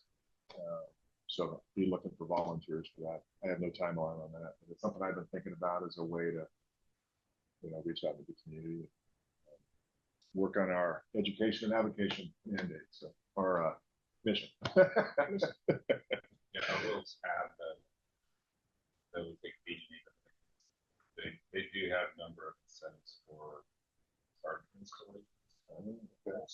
Program, Yeah. some other stuff. Maybe shed some light on that. Yeah, I think we should have a discussion about incentives. That's the charging. Yeah, right. I'm gonna buy a new charger. Okay, we're gonna shut her down here. Thanks, everybody. Thank you. Bye, everyone. Okay. I'm just wondering, Some of you, I don't know. Bye-bye.